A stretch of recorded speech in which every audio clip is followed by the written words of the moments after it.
ये कहानी है मास्टर ऑफ मिस्टिक आर्ट्स यानी रहस्यमयी कलाओं के गुरुओं की, जो कि अपनी जादुई शक्तियों से पृथ्वी को दूसरी दुनिया के रहस्यमयी खतरों से बचाते हैं। वैसे तो ये जादूगर दुनिया के कई हिस्सों में फैले हुए हैं, लेकिन उनका मेन हेडक्वार्टर नेपाल के काठमांडू शहर में है। उस जगह का नाम है कामरताज, जहाँ पर लोगों को ट्रेनिंग देकर जादूगर बनाया जाता है और उन्हें बुरी शक्तियों के खिलाफ लड़ना सिखाया जाता है। इन जादूगरों के लीडर को सॉर्सरर सुप्रीम कहा जाता है। सबसे पहले सॉर्सरर सुप्रीम का नाम था एगामोटो, जिसने हजारों साल पहले धरती पर रहस्यमयी कलाओं की खोज की थी और उसने यहाँ के लोगों को भी जादू का इस्तेमाल करना सिखाया था। जिसके बाद एगामोटो को इस सच का पता चला था कि इस सृष्टि में डार्क डायमेंशन नाम की एक ऐसी जगह भी है जो कि समय से परे है और वहाँ पर डोरमामू नाम के एक शक्तिशाली जीव का राज है, जो कि हर गैलेक्सी और हर प्लेनेट पर कब्जा करना चाहता है और उन्हें अपनी दुनिया में खींचना चाहता है और पृथ्वी के लिए उसकी भूख सबसे ज्यादा है। इसलिए डोरमामू से अपनी दुनिया को बचाने के लिए एगामोटो ने 3 सैंक्टम यानी 3 पवित्र स्थल बनाए, जो कि दुनिया के 3 अलग अलग शहर न्यूयॉर्क, लंदन और हांगकांग में मौजूद है। वो तीनों सैंक्टम मिलकर धरती पर एक ऐसा सुरक्षा कवच बनाते हैं जिससे डोरमामू जैसे राक्षस यहाँ नहीं आ सकते।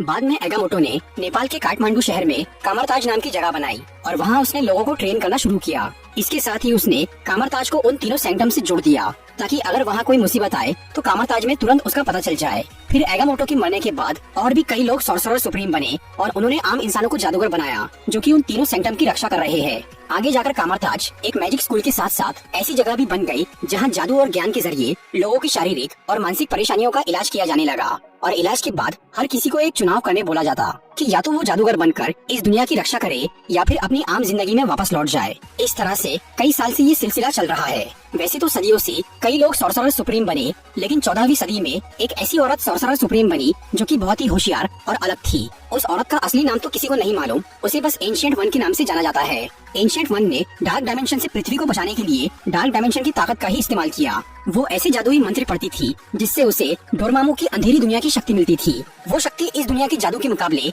कई गुना ज्यादा खतरनाक है, जिससे रियलिटी को भी बेंड किया जा सकता है।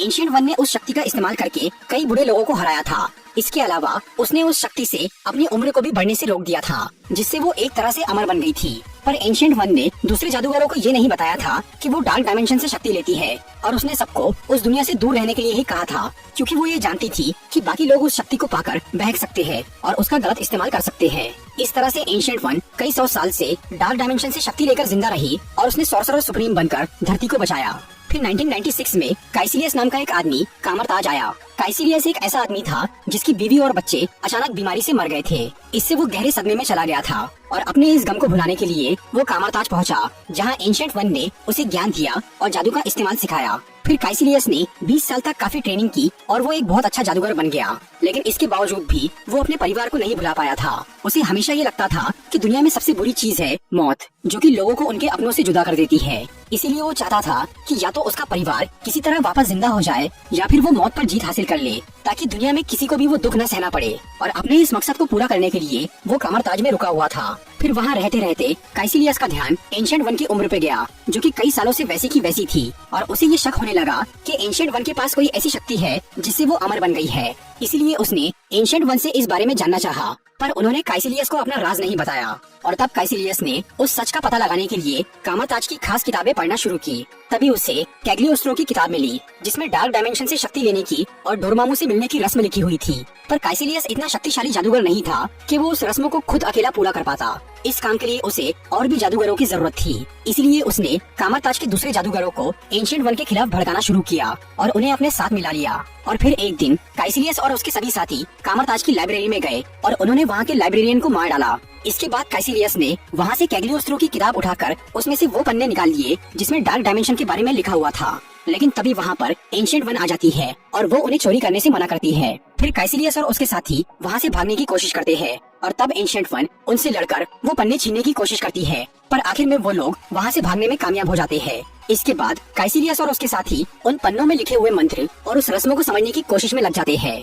इसी दौरान न्यूयॉर्क शहर में स्टीवन स्ट्रेंज नाम का एक डॉक्टर, जो कि एक बहुत ही बढ़िया न्यूरो सर्जन था, अचानक उसका कार से एक्सीडेंट हो जाता है, जिसमें उसके हाथ बुरी तरह जख्मी हो जाते हैं और काफी इलाज के बाद भी उसके हाथ पूरी तरह ठीक नहीं हो पाते। डॉक्टर स्ट्रेंज को अपने करियर से बहुत प्यार था, इसीलिए वो किसी भी तरह अपने हाथों को ठीक करना चाहता था। पर अब उसके सारे पैसे खत्म हो गए थे, इसीलिए उसके दोस्त उसे इलाज की जिद छोड़ने के लिए बोलते हैं, लेकिन वो किसी की नहीं सुनता और वो सबसे दूर हो जाता है। फिर एक दिन स्टीवन को पैंगबॉन नाम के एक आदमी के बारे में पता चलता है जो कि कुछ साल पहले पूरी तरह अपाहिज हो गया था, लेकिन बाद में वो किसी तरह बिल्कुल ठीक हो गया। इसीलिए स्टीवन जाकर पैंगबॉन से मिलता है और उससे उसके इलाज के बारे में पूछता है। फिर पैंगबॉन उसे बताता है कि वो कामरताज गया था और वहीं से वो पूरी तरह ठीक हुआ। ये सब सुनने के बाद स्टीवन काठमांडू पहुंच जाता है और वहाँ पर वो कामरताज का पता लगाना शुरू करता है। और तब उसे मोर्डो नाम का एक जादूगर मिलता है जो कि स्टीवन को कामरताज लेकर जाता है और उसे एंशिएंट वन से मिलवाता है। वहाँ एंशिएंट वन उसे बताती है कि वो लोगों को उनकी आत्मा की शक्ति का इस्तेमाल करना सिखाती है, जिससे न सिर्फ शरीर को ठीक किया जा सकता है बल्कि उससे बड़े बड़े चमत्कार भी हो सकते हैं। पर स्टीवन को उनकी बातों पर यकीन नहीं होता और उसे कामरताज आने का बहुत पछतावा होता है। इसीलिए एंशिएंट वन अपनी शक्ति से उसे आत्मा का एहसास कराती है और पूरे मल्टीवर्स की एक झलक दिखाती है, जिससे वो एंशिएंट वन के आगे झुक जाता है और उनसे सीखने के लिए तैयार हो जाता है। पहले तो एंशिएंट वन डॉक्टर स्ट्रेंज के घमंड की वजह से उसे वहाँ से निकाल देती है, पर जब वो काफी रिक्वेस्ट करता है तब उसे कामरताज में भर्ती कर लिया जाता है। वहाँ पर एंशिएंट वन उसे जादू का इस्तेमाल करना सिखाती है और मोर्डो उसे लड़ाई की ट्रेनिंग देता है। फिर वहाँ स्टीवन की मुलाकात वोंग नाम के एक जादूगर से होती है जो कि अब कामरताज का नया लाइब्रेरियन बन गया था। वोंग उसे जादू की कई सारी किताबें देता है जिन्हें पढ़कर स्टीवन बहुत जल्दी काफी कुछ सीख जाता है। अब वो बस इस इंतजार में था कि किसी तरह उसके हाथ ठीक हो जाए ताकि वो अपनी पुरानी जिंदगी में लौट सके।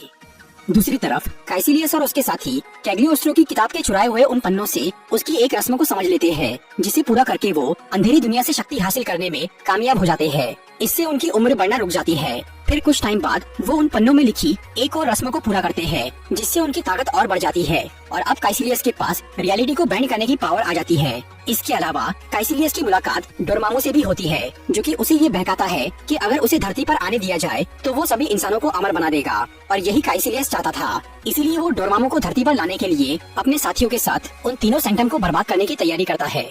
उधर डॉक्टर स्ट्रेंज एक दिन कामरताज की लाइब्रेरी में जाता है और वहाँ वो कैग्लियोस्ट्रो की किताब पढ़ना शुरू करता है। उस किताब में आई ऑफ एगामोटो की जानकारी थी। आई ऑफ एगामोटो एक ऐसा ऑब्जेक्ट था जिसके अंदर टाइम स्टोन नाम का एक इन्फिनिटी स्टोन था, जिससे समय को काबू किया जा सकता है। सदियों पहले जादूगर एगामोटो ने टाइम स्टोन को ढूंढा था और उसने उस स्टोन को सुरक्षित रखने और उसका अच्छी तरह इस्तेमाल करने के लिए वो ऑब्जेक्ट बनाया जिसे आई ऑफ एगामोटो कहते हैं। और कैग्लियोस्ट्रो की किताब में आई ऑफ एगामोटो को इस्तेमाल करने की रस्म लिखी हुई थी, जिसे पढ़कर स्टीवन उसे समझ जाता है और वो समय को काबू करना सीख जाता है। फिर वो टाइम स्टोन के जरिए कैग्लियोस्ट्रो की किताब के उन पन्नों को वापस ला लेता है जो कि काइसिलियस ने चुरा लिए थे। उससे स्टीवन को अंधेरी दुनिया, डोरमामू और अनंत जीवन के बारे में पता चलता है, लेकिन तभी वोंग और मोर्डो वहाँ आकर उसे रोक देते हैं और वो उसे कुदरत के नियमों के साथ छेड़छाड़ करने से मना करते हैं। फिर स्टीवन उन दोनों से जादूगरों के जीवन का मकसद पूछता है और तब वोंग और मोर्डो उसे रहस्यमयी कलाओं की शुरुआत और एगामोटो के बनाए हुए सैंक्टम के बारे में बताते हैं, जिनकी रक्षा करना ही जादूगरों का काम है। तभी अचानक काइसिलियस और उसके साथी लंदन के सैंक्टम पे हमला करके उसे तबाह कर देते हैं, जिसका असर कामरताज पे भी पड़ता है और इसी वजह से डॉक्टर स्ट्रेंज गलती से न्यूयॉर्क के सैंक्टम में पहुंच जाता है। फिर कुछ ही देर में काइसिलियस और उसके साथी न्यूयॉर्क के सैंक्टम में भी आ जाते हैं और वो वहाँ के गार्डियन को मार डालते हैं। उसके बाद वो डॉक्टर स्ट्रेंज से लड़ना शुरू करते हैं। तभी लड़ाई के दौरान स्ट्रेंज को उस सैंक्टम में रखा हुआ एक जादुई लबादा यानी क्लोक ऑफ लेविटेशन मिल जाता है, जो कि काइसिलियस से लड़ने में उसकी मदद करता है। फिर स्टीवन उसे एक जादुई जंजीर के जरिए पकड़ लेता है और तब काइसिलियस बातों बातों में स्टीवन को बताता है कि एंशिएंट वन खुद जिंदा रहने के लिए डोरमामू से शक्ति लेती है, पर वो दूसरों को ऐसा करने से मना करती है। ये बात सुनकर स्टीवन का एंशिएंट वन पे से भरोसा उठने लगता है और तभी काइसिलियस का एक साथी वहाँ आकर उस पर जानलेवा हमला कर देता है और वो काइसिलियस को कैद से आजाद कर देता है। फिर डॉक्टर स्ट्रेंज अपनी जान बचाने के लिए किसी तरह अपने पुराने हॉस्पिटल में जाता है, जहां उसकी साथी डॉक्टर उसका ऑपरेशन करके उसे ठीक करती है। इसके बाद वो वापस न्यूयॉर्क के सैंक्टम में जाता है तो वहाँ उसे एंशिएंट वन और मोर्डो मिलते हैं और तब स्टीवन मोर्डो को ये बात बता देता है कि एंशिएंट वन जिंदा रहने के लिए अंधेरी दुनिया से शक्ति लेती है,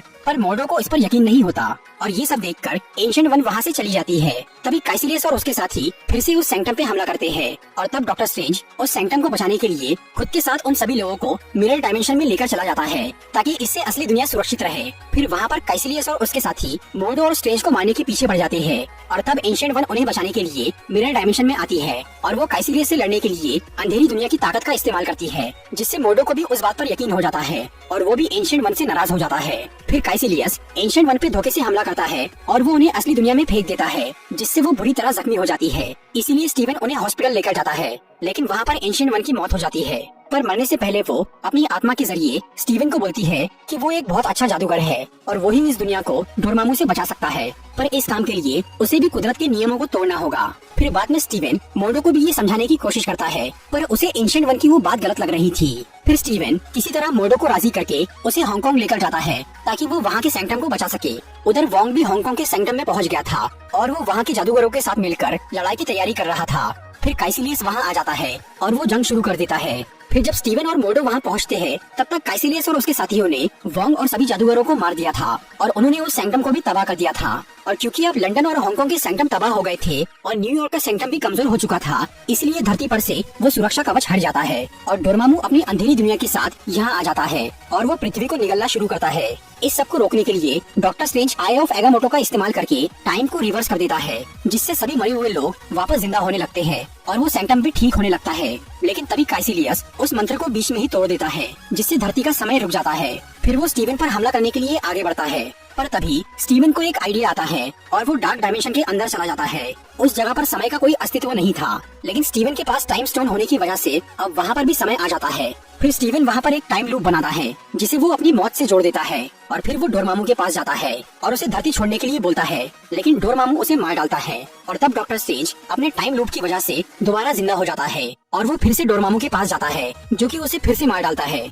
लेकिन वो दोबारा जिंदा हो जाता है। इस तरह से डोरमामू उसे बार बार मारता जाता है और स्ट्रेंज उस टाइम लूप की वजह से बार बार जिंदा होकर उससे सौदा करने जाता है। आखिर में थककर डोरमामू को उसकी बात मानना ही पड़ता है, इसीलिए वो काइसिलियस और उसके साथियों को अपनी अंधेरी दुनिया में समा लेता है और वो पृथ्वी को छोड़कर चला जाता है। और तब स्टीवन फिर से टाइम को रिवर्स करता है, जिससे वो शहर बच जाता है और वहाँ का सैंक्टम ठीक हो जाता है। लेकिन इस सबसे मोडो खुश नहीं था। उसका ये मानना था कि कुदरत के नियमों को तोड़ना गलत है, जो कि स्ट्रेंज ने भी तोड़े थे। इसीलिए अब मोडो कामरताज को छोड़कर सबसे दूर चला जाता है। इसके बाद डॉक्टर स्ट्रेंज अपनी पुरानी जिंदगी को भुलाकर हमेशा के लिए जादूगर बनने का फैसला करता है और वो न्यूयॉर्क के सैंक्टम में रुककर वहाँ का नया गार्डियन बन जाता है।